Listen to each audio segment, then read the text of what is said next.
Hey, welcome to My Mama Summer. My name is Aimee Devlin. I'm an unconventional millennial mother living abroad, building a business and raising children while stepping into who she's meant to be. This podcast is an audio version of my newsletter, which you can find at mymamasummer.com. The episodes are short, wholehearted reflections of my life as a mother, business owner, and everyday human committed to being the best she can be. Pop in your headphones, grab a cuppa and a cookie, and take this time to just be with me.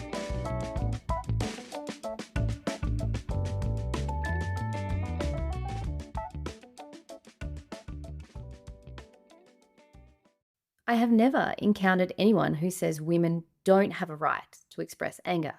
But in the feminist discourse, there are many who conflate the use of the term, quote, angry feminist, with meaning a woman does not have a right to express this particular emotion. And it's an important distinction to make. This idea that anyone who is perturbed by the way in which modern feminists put forth their arguments is disallowing a woman's anger is a spurious claim which seeks once again to deflect responsibility and blame the other.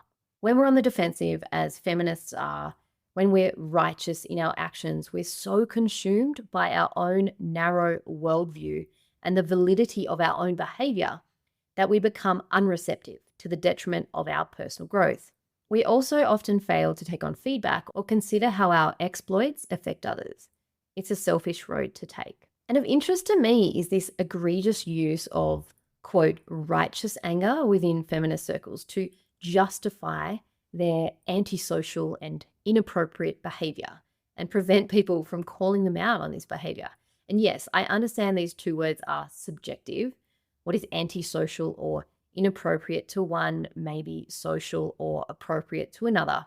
But I wish to explore cases where women are aware this behavior is undesirable, yet continue with the notion that it's righteous in order to maintain this stance of victimhood and justify toxic rhetoric and acting out. Contemporary feminists are so caught up in their right to be angry, they are blind to the fact that their permanently indignant demeanor attracts such attention. Like attracts like. Such women fail to see it is not their anger people are concerned about, but their poisonous approach to life, their continual defiance, quote, smash the patriarchy, results in people genuinely not wanting to associate with them. And then they use this opportunity to make it about, quote, women not being allowed to express anger. An absence of the capability or willingness to self-reflect affords feminists the chance to blame all others except the self. In perpetual battle, the modern feminist wants to be a warrior, valiantly swinging her sword. She desperately fights, defies convention, and screams loudly, but it falls on deaf ears. It's all in earnest. Yes, women have every right to be angry. We should all be angry at the state of our world, though I question whether defiance against every mother's son is a fruitful vehicle for societal transformation and personal healing. I don't believe it is. In her ceaseless defiance, the contemporary feminist has forgotten what it feels like to surrender. She believes surrender means to lose, to be less than, to accede to let men win.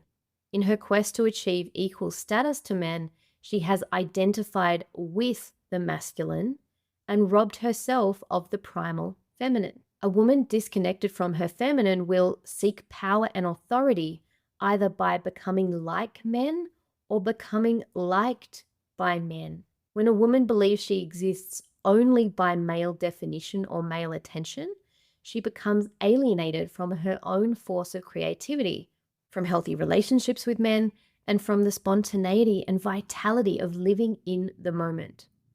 And the crux is this: she believes her righteous anger is the feminine rising. It is in fact her desire for approval and acceptance from the masculine that drives this behavior. She measures her own competence, intelligence, and self-worth in relation to other men. In defiance of the, quote, gender role thrust upon her, she spruiks for her freedom, refusing to be pigeonholed in any way, shape, or form. She carries the full feminine force within her, yet it lays dormant. It has the power to drive her, guide her, but she repudiates it. She doesn't want it. She wants to be like him, and yet she despises him. She is split in two. In her unremittingly defensive state, she has forgotten how to surrender. Alienated from her feminine, the unbalanced masculine force within her is now a spiraling vortex of combativeness, criticality, and destructiveness. She is cold and inhuman and forges ahead no matter the cost. She demands perfection, control, and domination, whilst demonizing the men around her for the same. She is wounded, dry, and brittle. Having taken on the Lone Ranger warrior archetype, she believes, I can tough it out. I can do this alone. I don't need help. In front of her lies a fork in the road. Continue stoically alone or integrate her feminine nature. If she is to become a passionate force to be reckoned with, she must begin a journey back to herself. The challenge for the heroine is not one of conquest, but one of acceptance. And with this comes the chance to unite the two aspects of her nature, the opportunity to harness a positive relationship with the inner man and woman. The positive inner masculine will allow her to support herself with compassion, solidity, and strength. And her acceptance of the juicy, green, moist, creative, nurturing feminine will aid in surrender to the forces she has disowned and repressed for so long. She'll begin to express her anger whilst embodying the feminine, and this will be profoundly more powerful in nature. To enlighten the world as she desperately wants to, she must start with loving herself. She must find the courage to explore the depths of her darkness and take responsibility for what she finds. She may do this via attuning to the creative feminine whirling inside her and expressing it outwardly via creation. Through this force, she may also learn to foster herself and take care of her needs. For this, she is solely responsible.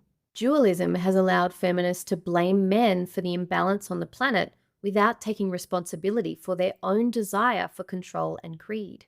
She must release resentment, recognize judgment, and no longer blame the other. She is the other.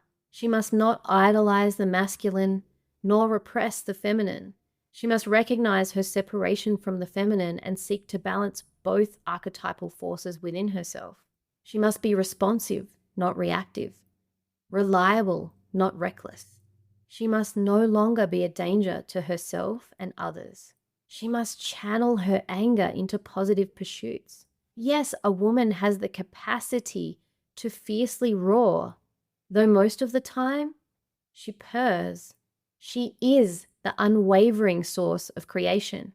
And, not least of all, she must recognize men are not her enemy. And I'll finish this with a beautiful quote by the author of The Heroine's Journey, Maureen Murdoch, who says, "Male divinity affirms and strengthens the forces of the creative and active female. Neither is subordinate. By complementing one another, their power is doubled." If you enjoyed this episode and like reading as much as you do listening, I would love to welcome you as another subscriber to my newsletter. Head on over to mymamasummer.com to subscribe and let me know what you loved most about this episode. I love hearing your feedback. It's my favorite part of sharing what's on my heart. I'll see you over there. Have a beautiful day.